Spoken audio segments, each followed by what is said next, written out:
네, 안녕하세요. 네, 레벨 2 수업 시작하도록 하겠습니다. 첫 시간이죠. 그죠? 네. 일단, 설명에 오셨던 분. 네, 오셨던 분들도 있고, 안 오셨던 분들도 있고, 설명에는 동영상이 이패스 코리아나 유튜브에 올라가 있어요. 그래서, 보시면은 훨씬 도움 되실 거예요. 설명회 때 설명한 내용들은 제가 대부분 설명 안 할 겁니다. 그래서 전체적으로 커리큘럼이 어떻게 구성이 되어 있는지, 그 다음에 어떻게 공부하는 게 좋은지, 어떤 책을 보는 게 좋은지 이런 것들 쭉 거기에 들어있거든요. 타임라인 어떻게 짜는지 그걸로 보시면 좋을 것 같아요. 일단 레벨 2 윤리 관점에서 조금 설명을 하도록 할게요. 일단 과목 구성은 레벨 1이랑 똑같아요. 똑같이 10과목으로 구성이 되어 있는데 윤리만 좀 놓고 봅시다. 윤리라는 과목은요. 레벨 1에도 나오고요. 2에도 나오고요. 3에도 나오죠. 레벨 1 때 여러분들 제가 혹시 제 수업 들으셨던 분들 레벨 1 때 반 정도 안 들으셨던 분들 저 처음 보시는 분들 그래요? 혹시 다른 학원에서 오셨던 분들 레벨 1 때 독학하시고 그래요? 여기 다 들으셨던 분들이에요? 예, 상관없어요. 레벨 1 때 제 첫 시간에 이거 드렸었는데 이 말씀 제가 레벨 2 때 쓰는 교재랑 레벨 1 때 쓰는 교재랑 똑같으니까 레벨 1 때 교재 가져오시라고. 고개는 끄덕이시는데 아무도 가져오질 않으셨어요. 교재가 똑같아요.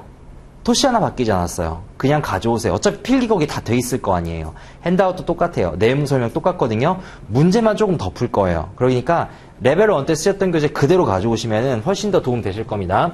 무슨 얘기냐면요. 커리큘럼이 똑같아요. 레벨 1 때 우리가 뭐 배웠었냐면요. 코드랑 스탠다드를 배웠어요. 기억은 안 나시겠지만 분명히 배웠어요. 그 다음에 여기다가 뭐를 좀 더 배우셨었냐면요. 깁스라고 기억나시나요? 글로벌 인베스트먼트 퍼포먼스 스탠더드. 그래요. 이런 것들을 배웠었어요. 근데 깁스 같은 경우에는 레벨 2 때는 안 나요. 레벨 2 같은 경우에는 코드랑 스탠다드랑 그냥 나오고요. 원래 이렇게 한 번 더 보시는 분들도 있으실 텐데 작년 같은 경우에는 여기 레벨 2에 리서치 스탠다드가 들어가 있었어요. 몇 년 전까지만 해도 여기에 소프트 달러, 리서치 스탠다드, 프루던트 인베스터를 되게 많이 들어가 있었거든요. 근데 지금 그것들이 다 빠졌어요. 올해부터. 그래서 올해는 여기 아무것도 없습니다. 그냥 코드랑 스탠다드만 하시면 돼요. 훨씬 심플해졌죠. 그래서 레벨 2 때 만약에 본인이 윤리가 자신이 있어요. 1 때 그냥 하신 거랑 똑같아요. 어차피 수업 내용 똑같으니까. 그러면은 레벨 2 때 수업 저는 들어오지 말라 그러거든요. 시간 아까우니까 다른 과목 뭐 FRE도 있을 거고 아니면 코퍼레이트 파이낸스 같은 것들 작년 거랑 비슷하니까 그냥 그거 보고 하셔도 되거든요. 그래서 그런 것들 하시라고 하니까 어쨌든 1이랑 똑같아요. 근데 레벨 3가 조금 문제인데 코드랑 스탠다드는 똑같아요. 똑같이 나와요. 그리고 여기에 뭐가 하나 더 붙냐면요. SN 메이저 코드라고 하나가 더 붙어요. 그리고 이 깁스가 2에는 사라졌었는데 이게 별도의 과목으로 하나가 나와요. 이렇게. 그래서 레벨 3로 가시게 되면요. 코드랑 스탠다드부터 SN 메이저 코드까지가 한 과목으로 나오고요. 그 다음에 여기 깁스랑 요게 이렇게 한 과목으로 나오고요. 레벨 3 가시면은 제가 레벨 3까지 아직 고려 안 하시겠지만 50%가 멀티플이고요. 그 다음이 50%가 에세이예요. 근데 문제는 이 에세이 중에서 지금 요 코드랑 스탠다드랑 에셋 매니저 코드 해가지고 한 10점 정도 되거든요. 그리고 깁스가 한 5점 정도 돼요. 그럼 몇 점 정도 되면요. 요 50풀 멀티플 중에서 한 15점 정도가 뭘로 나오는 거냐면은 윤리랑 깁스에서 나오게 되는 거예요. 그럼 따지고 보면은 거의 한 3문제, 3.5문제 중에 하나꼴로 에틱이랑 깁스에서 나오거든요. 그래서 레벨 2 오시면 아시겠지만 아마 레벨 1보다 시간이 조금 더 부족하실 거예요. 양도 많고 깊이도 깊고요. 레벨 3로 가시게 되면요. 훨씬 더 그런 일들이 벌어질 거예요. 그러니까 훨씬 더 깊이도 깊고 다른 과목 기준으로 어려울 거고 시간이 더 부족하실 거예요. 여러분들 직급도 올라갈 거고 대학생분들은 취업하실 거고 점점 우리 알잖아요. 더 바빠지는 거. 그래서 만약에 요때 중요한 건 뭐냐면은 여기서 나왔던 코드랑 스탠다드가 여기도 반복이 되고 여기도 반복이 된다는 거예요. 물론 SM 메이저 코드 있지만 이거 10% 중에서 한 1%? 2%?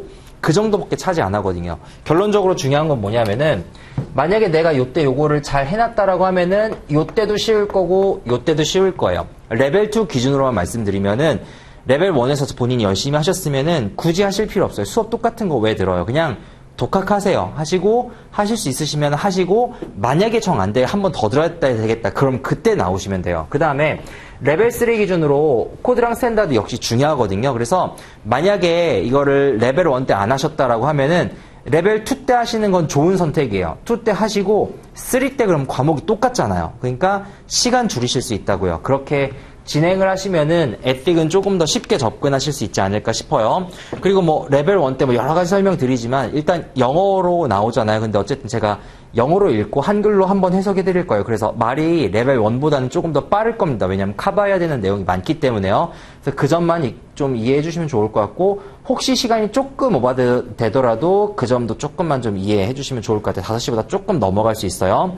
그 다음에 어쨌든 이거 법규 과목이기 때문에 공부 방식은 이해하고 암기해야 된다고 했었죠. 그 이해가 안 되면 그냥 암기해야 된다고 했었어요. 이유는 법규 과목이기 때문에 이 법규를 일단 알고 이게 위반인지 아닌지를 먼저 선택하는 거예요.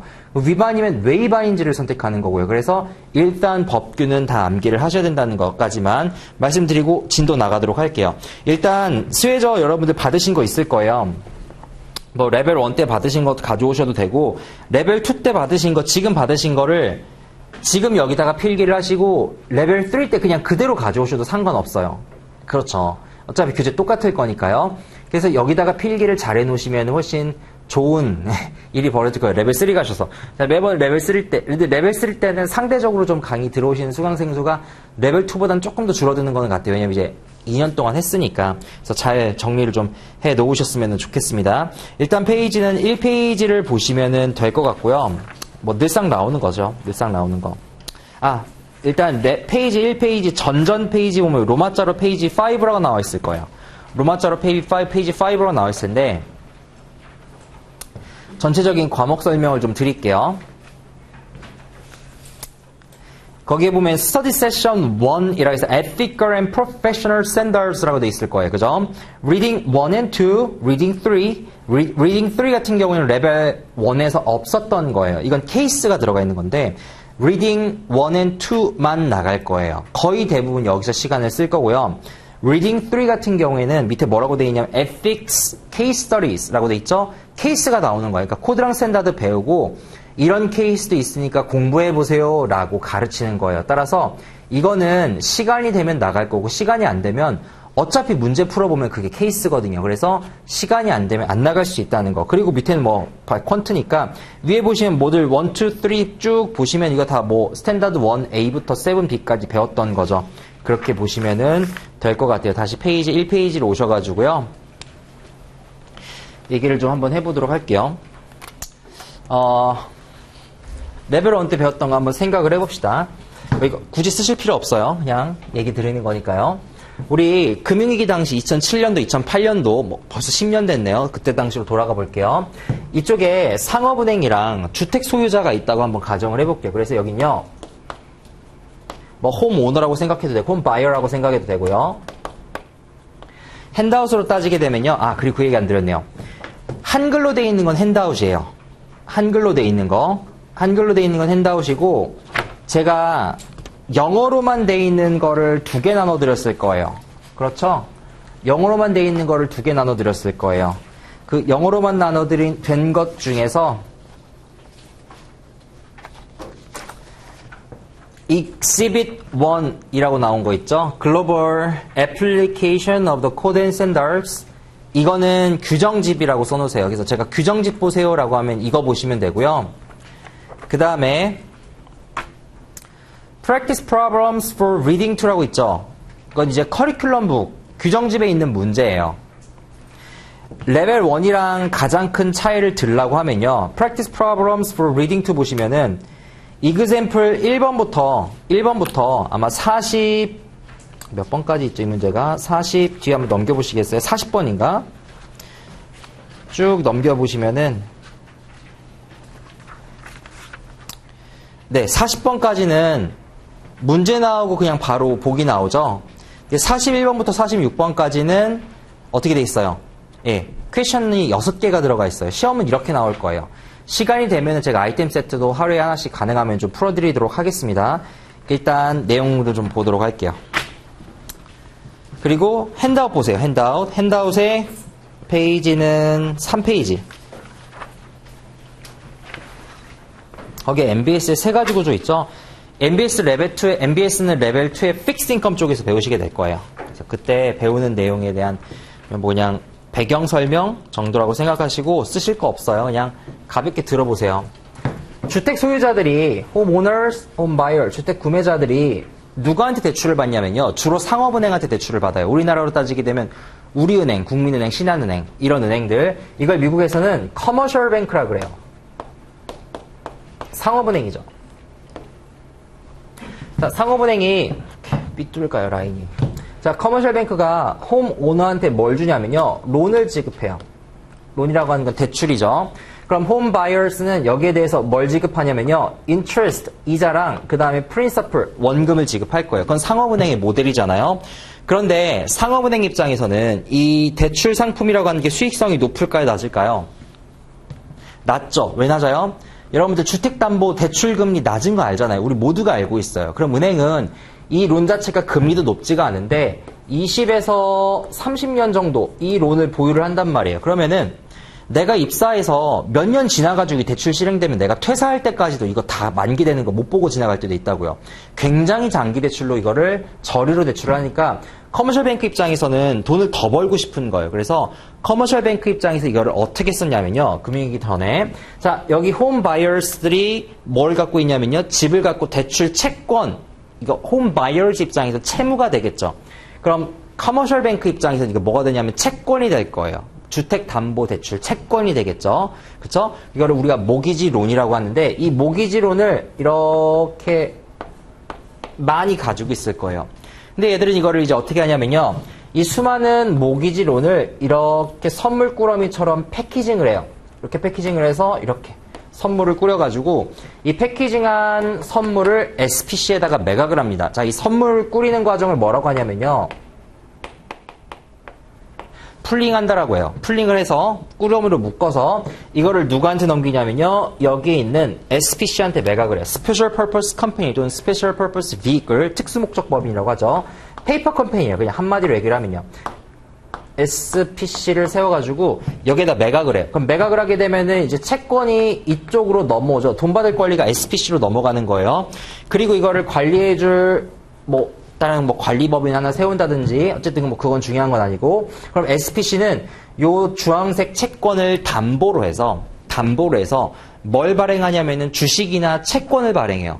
주식이나 채권을 발행한다라고 하는 거, 이슈한다라고 하는 건 뭐냐면 주식이나 채권에 우리 투자한다라는 거에 반대 개념인 거죠. 투자한다라고 하는 건 내가 돈을 주고 이자나 배당을 받는 거고요. 주식 투자를 하게 되면요. 채권 투자를 하게 되면요.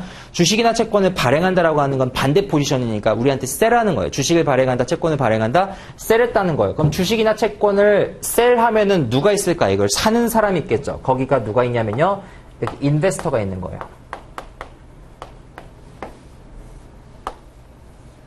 투자자들이 얘들이 발행한 뭐에 대해서 주식이나 채권이나 파생상품에 대해서 조금만 이렇게 쓸게요.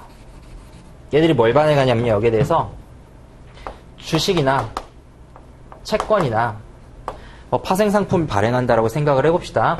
그랬을 때 이 주식이나 채권이나 파생상품에 누가 돈을 투자하냐면요. 연기금이라든가 investors.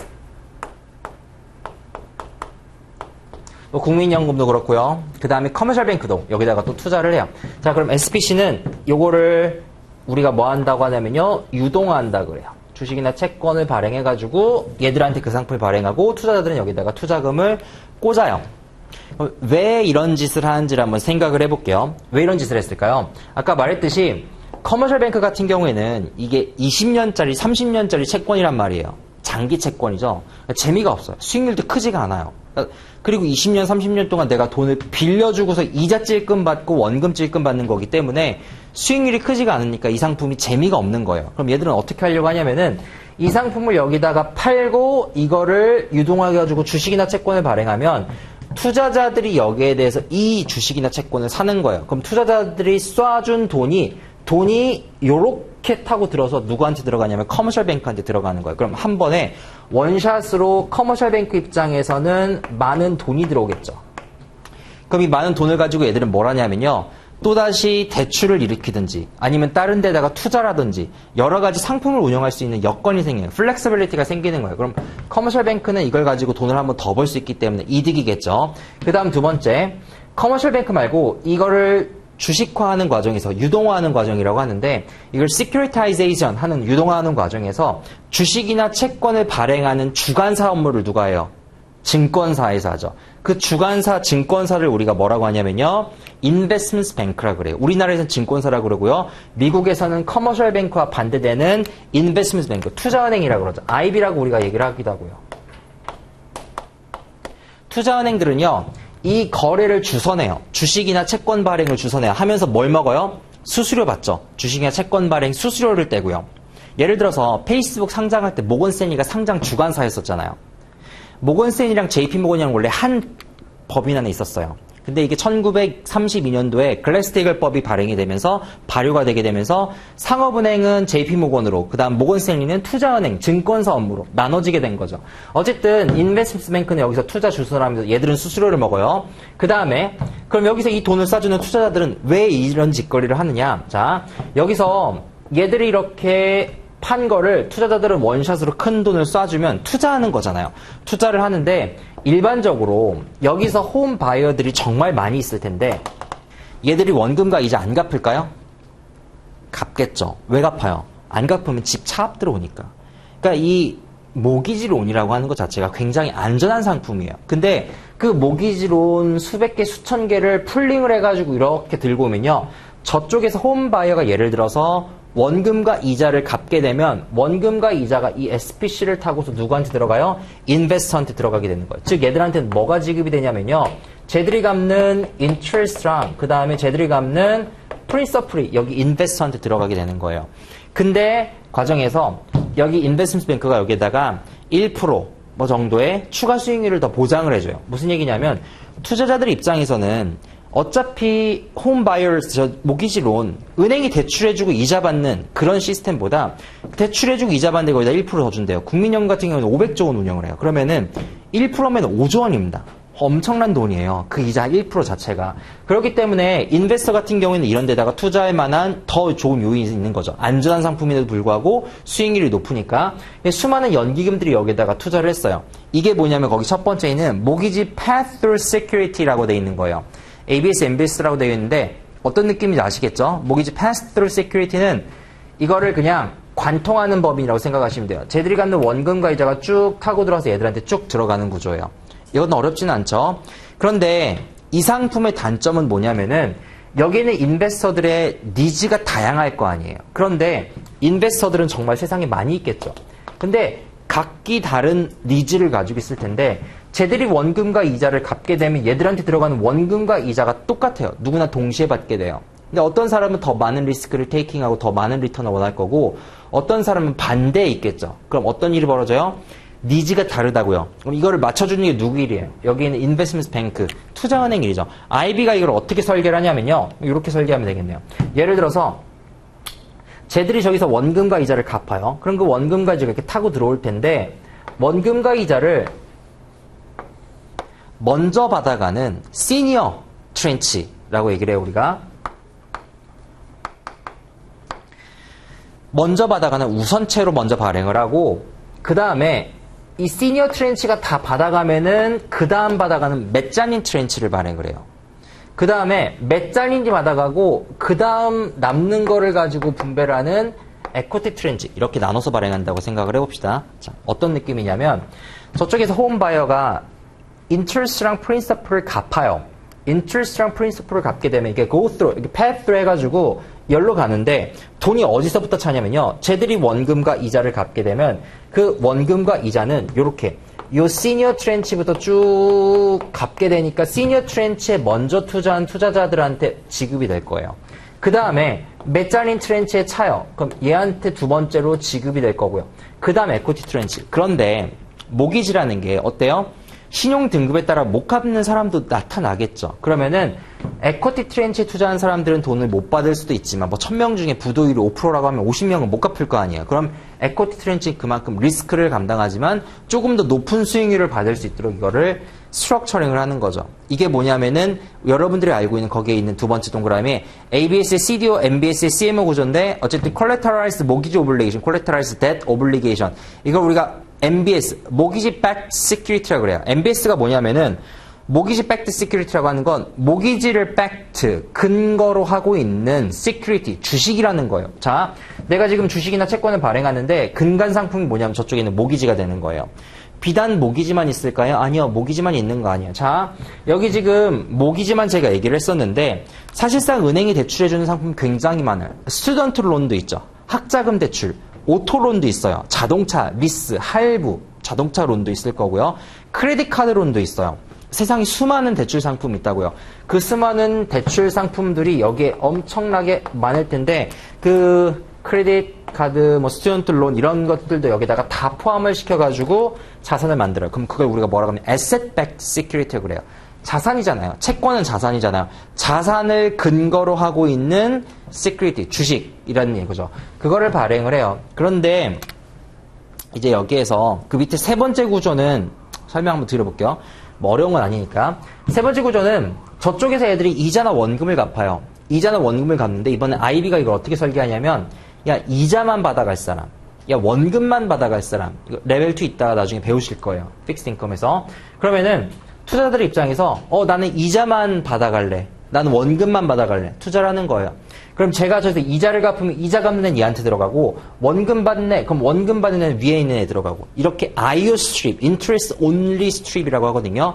그 다음 PO는 principal only strip이라고 얘기를 해요. IO strip, PO strip 그렇게 나눠지는 거죠.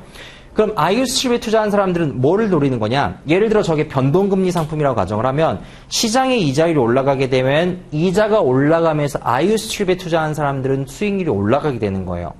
Principal Only Strip은 뭐냐면은 제가 원금을 갚죠. 그럼 원금을 빨리 갚을수록 투자자들은 자금 회수가 빨라지는 거예요. 그럼 원금은 어떤 상황에서 빨리 갚을 수 있느냐? 뭐 이것까지 모르셔도 돼요. 그냥 이해가 되시면 들어보시고 안 되시면 그냥 넘기세요. 어차피 채권에서 배울 거니까. 예를 들어서 내가 대출을 받았어요. 은행에서 주택담보대출로 5%로 받았어요. 나 5%로 가고 있는데 시장에서 금리가 올라가요. 나는 5%로 받았어요. 고정금리로. 고정금리 5%로 받았는데 시장의 대출금리가 6%, 7%, 8% 올라가요. 그럼 나는 이 상품을 유지하겠어요? 아니면 갈아타겠어요? 유지하겠죠. 기존에 받던 상품을 유지하려고 그래요. 그럼 돈을 빨리 갚겠어요? 늦게 갚겠어요? 늦게 갚겠죠. 점점. 그럼 PO3 입장에선 손해가 나겠죠. 다시요. 반대의 경우 얘기해 드릴게요. 자, 시장금리가 떨어져요. 근데 나는 고정금리로 받아놨어요. 그럼 나는 이 돈을 빨리 갚고서 갈아타겠어요? 아니면 그대로 유지하겠어요? 빨리 갚고 갈아타겠죠. 빨리 갚는다는 건 뭐예요? PO3 입장에서는 돈이 빨리 들어오는 거니까, 빨리 회수가 되는 거니까 이익이 되는 거예요. 그게 IO3, PO3의 얘기예요. 이해되시죠? 네. 뭐 나중에 채권에서 조금 더 깊게 다룰 거고. 어쨌든 중요한 건 그게 아니고, 이쪽 봐보세요. 중요한 거는 그런데 한 번만 했으면 상관이 없는데 여기 메자닌 트렌치가 있죠. 이 돈은 시니어 트렌치를 다 갚고 나서 메자닌 트렌치가 받는 건데 얘만 메자닌이 있는 게 아니에요. 이게 은행이면은 커머셜 뱅크가 세상에 얼마나 많아요. 정말 많은 커머셜 뱅크가 있어요. 다른 커머셜 뱅크의 메자닌을 하나 가져와요. 또 다른 커머셜 뱅크의 메자닌을 하나 가져와요. 다른 커머셜 뱅크의 메자닌을 하나 가져와요. 이게 중고차라고 생각을 하면은 얘만 중고차 가지고 있는 게 아니라 다른 중고차 매장도 있을 거 아니야. 그 사람들로부터 중고차를 다 긁어 모아요. 그래서 엄청나게 많은 메자닌을 긁어 모아요. 내가 시장에서. 그래가지고 이걸 다시 뭐 하냐면은 또 풀링을 해요. 묶어요. 그럼 묶는 다음에 뭐 하냐면은 다시 이거를 SPC를 세우고 거기다 팔아요. 그럼 SPC는 어떻게 하냐? 다시 이 상품을 근거로 해가지고 뭘 발행하냐면은 여기 앞에서 봤던 것처럼 시니어 트렌치, 메자닌 트렌치 에쿼티 트렌치를 발행을 해요. 논리는 이래요. 쭉 보세요. 여기에서 이 시니어 트렌치가 차요. 그럼 맷잘린이 차겠죠. 그럼 어떤 맷잘린은 돈을 다 받을 거고 어떤 맷잘린은 못 받을 수 있을 거예요. 그런데 내가 이 맷잘린만 가지고 수백 개를 구성을 하게 되면 모든 맷잘린이 돈을 안 받을 건 아니잖아요. 어떤 맷잘린은 다 받고 어떤 맷잘린은 못 받겠죠. 그럼 맷잘린이 어느 정도 돈을 채울 수 있다라고 하면은 그 맷잘린을 내가 근거로 해가지고 다시 이렇게 발행하면 맷잘린 중에서 돈이 많이 들어온 애는 시니어에 먼저 받게 해주고 그 다음 맷잘린에 받게 해주고 그 다음 에쿼티에 발행을 해주게 되는 거죠. 이렇게 구성을 하는 거예요. 그럼 여기서 또 누가 등장하냐면은 크레딧 레이팅 에이전시가 등장하는 거죠. 신용평가 기관들. 신용평가 기관들이 어디 등장하냐? 여기 이 시니어 트렌치 여기 이 시니어 트렌치 맷잘린 트렌치에 뭘 부여해 주냐면요. 이거는 내가 보증해 줄게. 트리플 A. 누가 들어와요? 크레딧 레이팅 에이전시가 들어와요. 여러분들이 알고 있는 S&P, 무디스, 피치스.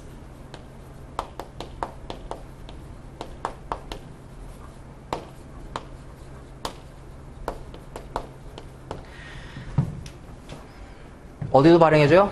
여기도 해줘요. 이거를 한 번 묶으면 우리가 뭐라고 하냐면요. collateralized debt obligation이라고 그래요. collateralized. 뭐예요? 담보로 묶은 거예요. 부채를. 부채 담보보증권이라고 하죠. 뭐? 이 부채잖아요. 부채를 내가 담보로 해서 증권을 또 발행한 거예요. 한 번 하면 CDO예요. 근데 한 번 해요? 아니, 한 번 더 해요. 이 맷잘린 있죠? 맷잘린 또 있잖아요. 여기서 발행한 맷잘린을 또 다른 맷잘린과 또 묶어요. 요걸 또 다시 풀링을 해요. 또 뭘 만드냐면 SPC를 만들어요. 또 발행을 해요. 그럼 뭐가 되냐면 CDO 스퀘어가 돼요. 또 해요. 그럼 뭐예요? CDO 큐브가 돼요. 이 짓거리를 계속했다고 가정을 해볼게요. 근데 2007년도, 8년도에 어떤 일이 벌어지냐면은 2010년도 초반부터, 2000년대 초반부터 금리가 올라가요. 어떤 일이 벌어지냐면 경기가 호황이었었어요. 특히 부동산 경기가. 그래서 97, 8년도에 예를 들어 금리가 1%였던 금리가 얼마 정도까지 올라가냐면은 6%가 조금 안 되게까지 올라가요. 5.75인가? 기준금리가. 여기까지 금리가 계속 올라갑니다. 그러면은 여기 있는 이 모기지 상품을 하나하나 봤는데 모기지 상품이 어떻게 구성이 되어 있냐면 가장 신용등급이 좋은 모기지를 우리가 뭐라고 하냐면요. 프라임 모기지라 그래요. 거기 있을 거예요. 그리고 이 프라임 모기지보다 조금 안 좋은 모기지를 RTA 등급이라고 그래요. 그 다음 이 RTA보다 조금 더 신용등급이 안 좋은 애를 프라임 밑에 있다 그래 서브 프라임이라 그래요.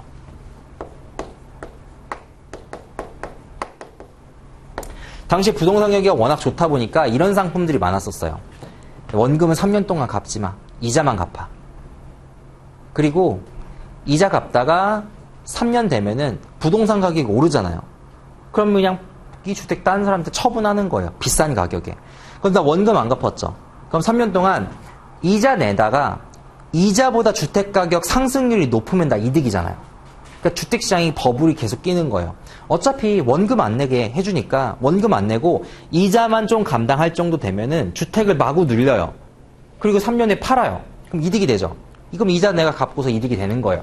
그런데 금리가 올라가다 보니까 그리고 이제 원금을 갚게 되는 시기가 도래하니까 원금을 점점 못 갚게 되는 사람들이 발생하는 거예요. 이런 일들이 발생되니까 어디서부터 부실이 오기 시작했냐면은 바로 여기 서브프라임부터 부실이 오기 시작해요. 자, 원금과 이자가 이제 막히기 시작해요. 자, 돈이 안 들어와요. 어디서부터 막혀요? 에쿼티 트렌치 막히고 맷잘린이 막히겠죠. 한두 개 맷잘린이 막히면은 여기서 들어오는 시니어 트렌치 문제 없어요. 그런데 이 한두 개가 점점 늘어난다고 생각을 해보세요. 그러면은 이게 비록 아까 크레딧 레이팅 에이전시가 매겨준 트리플 A 등급을 받았다고 하더라도 여기 돈이 안 들어올 수 있겠죠. 시니어 트렌치임에도 불구하고. 그죠? 그럼 여기 돈이 이제 막히기 시작해요. 그래서 금융위기 당시에 혹시 그런 얘기 들어보셨어요? 이게 금융시장이 너무 복잡해져가지고 너무 이게 다단계가 심해져가지고 도대체 이 손실 규모를 추정할 수 없다라고. 어디서부터 이 상품을 추적해야 될지 그 추적이 안 된다고. 이게 이런 논리예요. 왜냐하면 이 맷잘린인데 여기 들어온 애들이 얘들만 포함했겠어요? 여기 있는 맷잘린 또 물릴 수도 있는 거예요.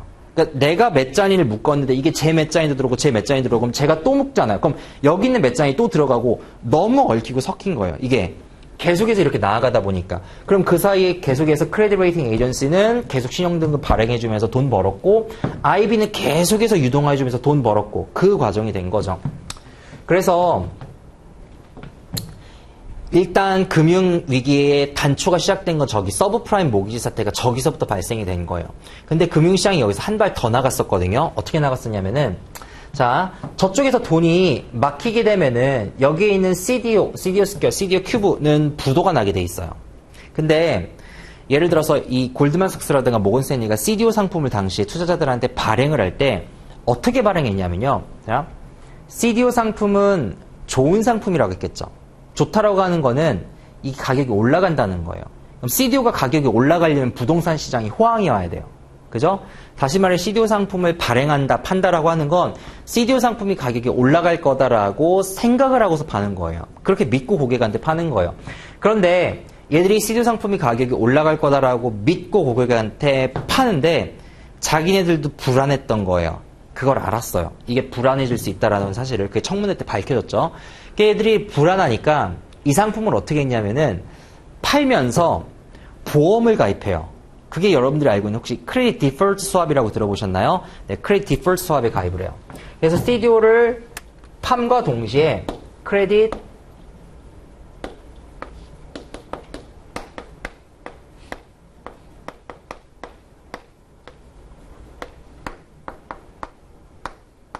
CD의 상품에 가입을 해요. CD의 상품은 보험이에요. 그럼 보험은 이런 거예요.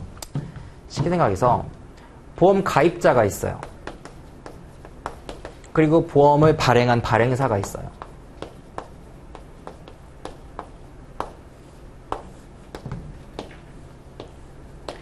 보험 가입자는 발행사한테 뭘 주냐면요. 보험료를 지급해요. 그리고 프리미엄 지급한다 그래요. 발행사는 이벤트가 발생하면 얘한테 뭘 주냐면 보험금을 지급해요. 베네핏을 지급을 하게 돼 있어요. 그럼 발행사는 여러분들이 알고 있는 대표적인 발행사가 누구였냐면 여기 AIG였었어요. 박지영 선수가 AIG 달고 뛰었었잖아요. 그 AIG. 그 다음에 저 가입자는 누구냐면요.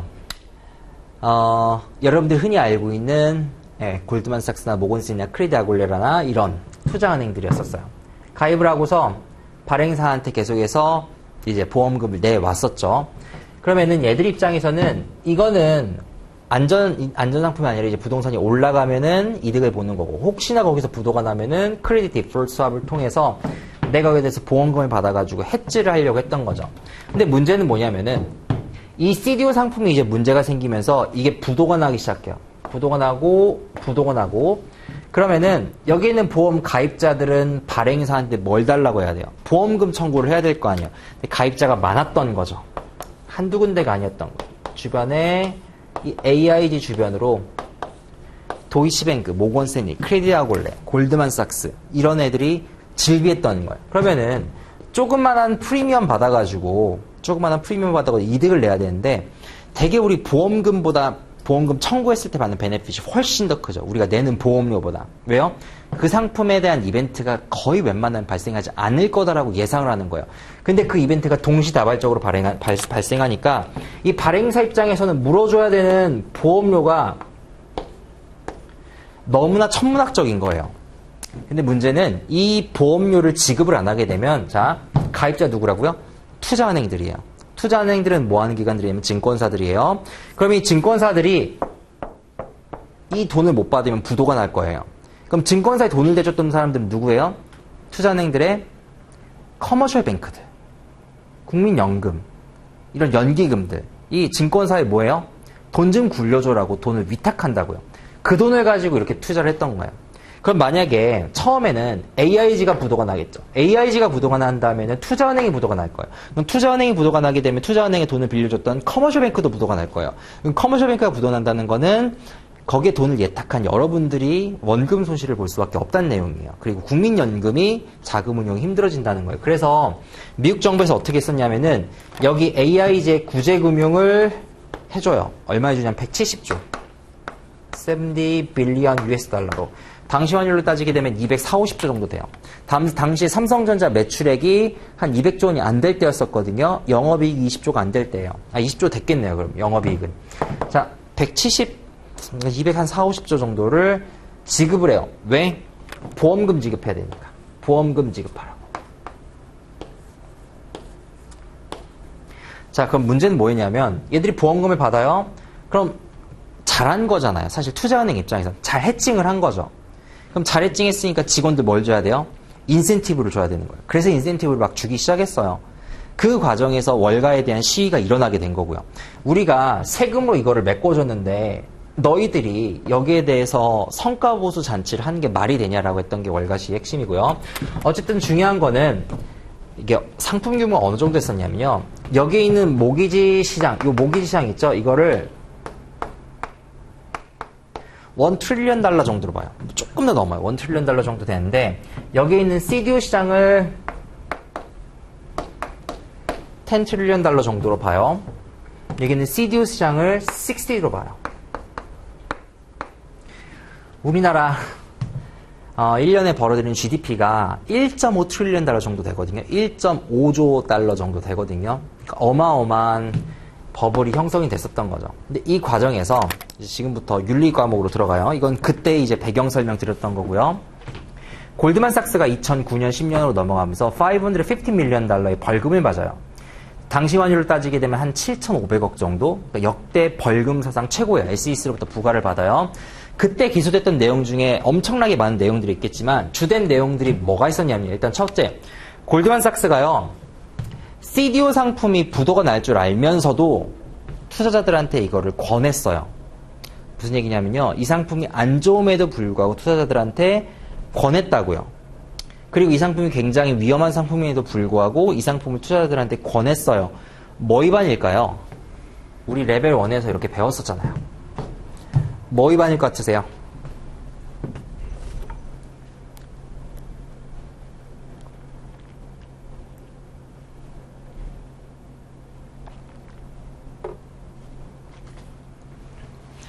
원C에 보면요. misrepresentation.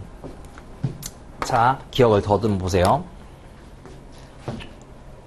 원C랑 여기 5P. communication with clients and prospective clients. 즉, 고객한테 커뮤니케이션 해줄 때는 리턴도 얘기를 해야 되지만 리스크도 얘기해야 된다라고 했던 거 기억나요? 내가 expected return 이 정도야. 이 정도까지도 깨줄 수 있어. 리스크에 대해서 같이 얘기를 해야 됐었다고요. 두 번째, 이거 원금 손실의 위험이 있을 수 있는 굉장히 위험한 상품이에요. 근데 이 리스크에 대해서 제대로 얘기했을까요? 얘기 안 했어요. 모건 스탠리 같은 경우에는 이 상품을 위해서 레버리지를 30, 300까지 썼었어요. 그 말은 원상품에서 3% 가격 변동이 생기게 되면은 이 상품 99%까지도 깨질 수가 있는 거예요. 그러니까 원금 100% 날릴 수 있는 거예요. 근데 리스크에 대해서 얘기를 안 함과 동시에 원금 손실의 위험에 대해서 제대로 얘기를 안 했죠. 손실 위험이 있음에도 불구하고 원C 위반이에요. misrepresent. 고객한테 잘못 얘기한, 고객을 오해하게 만든 거예요. 왜 이거 모기지에 근거를 하고 있고 모기지는 아무도 안 가는 사람 없지 않느냐. 안전한 상품이다 라고 얘기를 했던 거죠. 이쪽 한번 더 볼게요. 세 번째, 골드만삭스가 이 CDO를 고객한테 팔면서 CDS는 자기네들이 가입을 했어요. 이 말은 뭐냐면 고객한테 이 모기지 상품 좋아요 라고 얘기하면서 자기네들은 이 상품이 안 좋다라는 걸 알고 있었던 거예요. 자, 고객한테 사세요 라고 하면서 내가 팔아요. 또는 고객한테 이거 나빠요 팔아요 라고 하면서 자기가 저가에 매수를 해요. 이건 어떤 느낌이에요? 안 되겠죠. 이건 뭐 위반이냐면요. 이건 6B 위반이에요. 저기 있죠. Priority of Transactions. 거래에 있어서의 우선순위에서 내 거래를 고객보다 우선한 거라고요. 또 다른 일이 뭐가 있냐면요. 골드만삭스가 벌금을 받을 때 폴슨앤코라고 해서 혹시 들어보셨나요? 존 폴슨 헤지펀드 매니저가 있는 폴슨앤코랑 협업을 했었는데 폴슨앤코가 처음에 와가지고 야 니네 CDS 만들어 나한테 팔아라 라고 얘기를 해요. CDS 만들어서 나한테 팔아라. 그러면은 골드만삭스는 이 폴슨앤코랑 협업을 하는 과정에서 이게 안 좋다라는 걸 알고 있었거든요. 그러니까 폴슨앤코한테는 CDO 상품, CDS 상품을 사주면서 다른 투자자들한테 권유를 할 때는 CDO 상품 이거 문제 없어 라고 얘기했다고요. 그러니까 특정 고객을 위해 주지만 다른 고객들의 손해를 감수하면서 특정 고객을 위해 준 거예요. 왜냐면 이 고객이 사이즈가 크니까. 고객 사이에 차별을 했죠. 그건 뭐 위반이죠? 여러분 우리 레벨론 다 하고 왔잖아요. 하나도 모르겠죠 지금. 3B 위반이죠. 페어 딜링 위반이에요. 고객 사이에서 A 고객과 B 고객을 차별을 만든다고요. 로얄티는요. 내 고객한테 지금 손상 끼치는 행위한 거잖아요. 로얄티도 위반될 수 있겠죠. 그죠? 여기에서 수없이 많은 위반 사항이 발생된다고요. 윤리를 하실 때 적용하실 수 있으셔야 돼요. 원칙이 서잖아요. 그럼 이게 어떤 상황인지를 내가 케이스에 집어넣고서 바로바로 이게 뭐 위반인지를 체크하실 수 있어야 돼요. 그 과정을 계속 해나갈 거예요. 그래서 그 얘기를 좀 드렸던 거고요. 자, 진도 나가도록 할게요. 페이지 1페이지 볼게요. 이렇게 계속해서 제가 케이스를 말씀드릴 거예요. 그러면은 본인이 이거 적용해보는 연습을 하셔야 된다고요.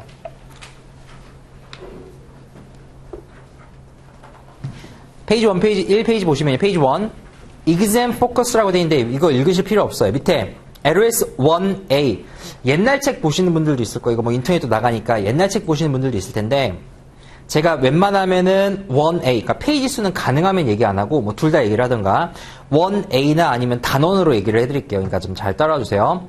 저 말 굉장히 빨라요. 레벨 2 때는 더 빨라질 거예요. 더 많이 설명해야 되기 때문에. 그래서 뭐 원 때 잘 했으니까 빠르시면은 얘기해 주세요. The Code of Ethics. 그래서 밑에 동그라미가 빵빵. 그 다음에 다음 페이지 보시면 동그라미가 빵빵빵빵 뚫려 있어요. 동그라미 6개가 뚫려 있죠? 무시하시면 돼요. 절대 나올 일이 없어요. 레벨 1 한번 생각을 해보세요. 제가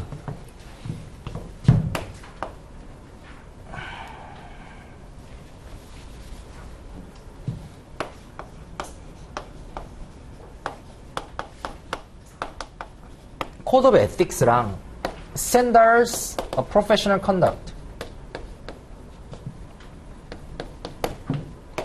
이렇게 두 개 있다고 했었어요. Code of Ethics는 몇 개로 구성이 되어 있냐면요. 6개로 구성이 되어 있고요. 이거는 7개, 22개의 세부 조항으로 구성이 되어 있다고 했었죠. Code of Ethics는 시험에 나온다고 했어요? 안 나온다고 했었어요?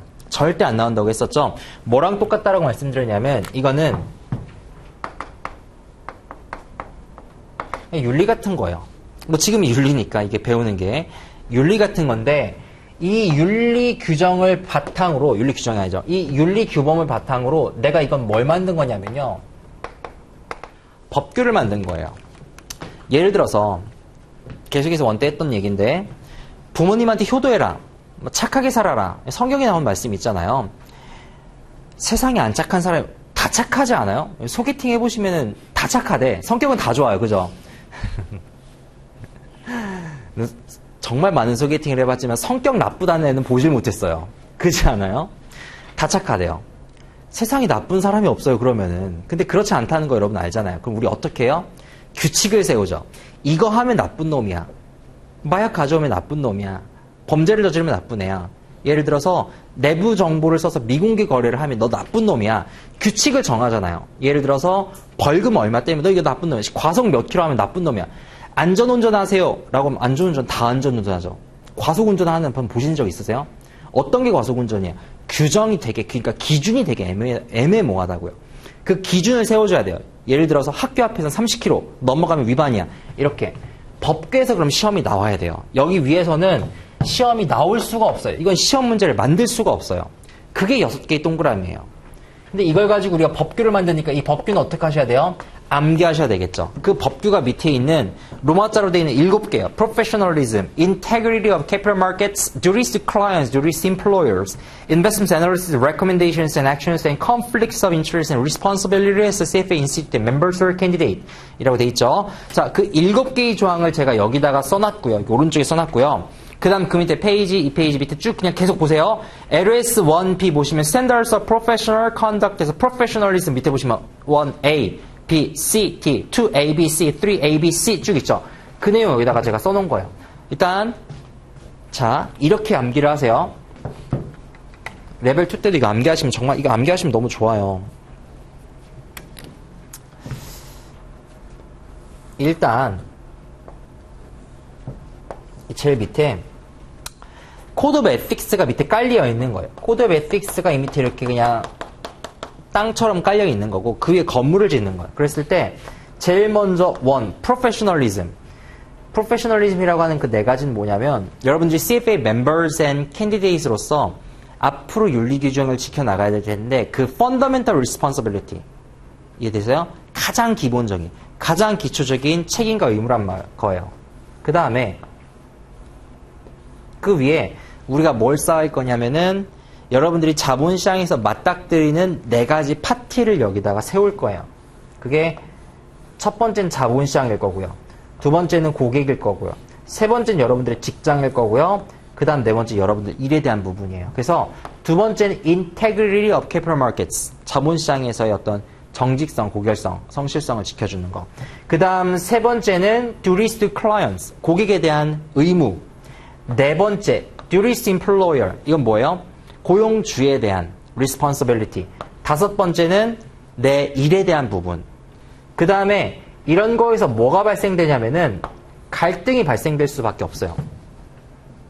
예를 들어서 삼성 바이오로직스 나중에 시간이 되면 제가 설명해 드릴 시간이 있으면 참 좋겠네요. 바이오로직스 막 지금 밑에 장판 뜯고 바닥 뜯고 난리 났다면서요. 자, 고용주를 위해서 한, 회사를 위해서 한 행위가 가끔 범법행위가 될 수 있다고요. 그럼 뭐가 우선해야 되는 거예요? 법 규정, 당연히 지켜주는 게 원칙이 우선이 돼야 되겠죠. 그죠? 그렇게 이해상충 규정이, 이해상충이 발생될 수 있어요. 여기에 대해서 우리가 뭐 해야 돼요? 조율하는 과정이 필요해요. 그 다음에 7번째요. 그 다음에 이제 뭐 합격하신 다음에 명함에다가 나를 어떻게 쓴다든지 CFA 멤버스 앤 캔디데이트로서 지켜나가야 되는 규정들. 이렇게 7개의 큰 조항으로 구성이 되어 있고요. 그 세부적인 규정들이 여기 이렇게 있는 거예요. 그랬을 때 예를 들어 1A는 1은 professionalism이고 1A는 knowledge of the law, independence and objectivity, misrepresentation, misconduct. 그래서 전 앞자만 따서 외웠었어요. K, I, M, M 이렇게. 이번 같은 경우에는 2개죠. 2개. 이거는 5개, 3개, 3개, 3개, 2개에서 총 7개, 22개 조항이고요. 외우시면 정말 편해요. 정말 좋아요. 그래서 그렇게 하셨으면 좋겠어요. 그래서 이거 처음에 공부 시작할 때 한 번만 그냥 쭉 써보시면 일주일 정도면 외워져요. 일주일 정도만 그냥 7번 정도 써보시면 머릿속으로 professionalism에는 knowledge of the law, independence, objectivity, misrepresentation, misconduct. 2번 같은 경우에는 material, non-public information, market manipulation. 3A 같은 경우에는 loyalty, prudence and care. 뭐 B번 같은 경우에 fair dealing, 3번 suitability. 이렇게 하면 외워지거든요. 외우시면은 좋은 게 나중에 레벨 2에서 시험 문제를 푸실 때 예를 들어서 plagiarism에 대한 얘기가 나올 때가 있어요. plagiarism 뭐죠? 논문 표절이죠. 논문 표절이 어디에 들어가 있어요, 여기서? 들어가 있는지도 지금 헷갈리죠? 1C에 들어가 있어요. misrepresent. 저자를 내가 제대로 밝히지 않고서 남의 거를 갖다 쓰는 거. 또는 뭐가 있어요? factual data는 그대로 갖다 써도 되는 거. 이런 것들. 그게 어디 들어가 있냐면 여기 misrepresentation 들어가 있는데 이게 플레저로 위반인 건 내가 알겠어요. 근데 예를 들어 이거 뭐 위반이냐? 1번 professionalism, 2번 integrity of capital market, 3번 duties to clients. 이렇게 되면 이거 어떻게 풀겠어요? 못 푼다고요. 그러니까 어디에 어떤 범죄 들어가 있는지도 아셔야 돼요. 아시겠죠? 그래서 이렇게 하시면 좋을 것 같고 그 다음에 knowledge of the law부터 나갈 건데요. 페이지를 쭉 넘어갈게요. 어디까지 가실 거냐면요. 페이지 6페이지까지 갈게요. 페이지 6페이지 보시면 LS2A, 2B라고 되어 있고 박스 안에 professionalism, 1A, knowledge of the law 라고 되어 있죠. 거기서부터 나가도록 하겠습니다. 7분만 쉬었다가 거기서부터 나갈게요.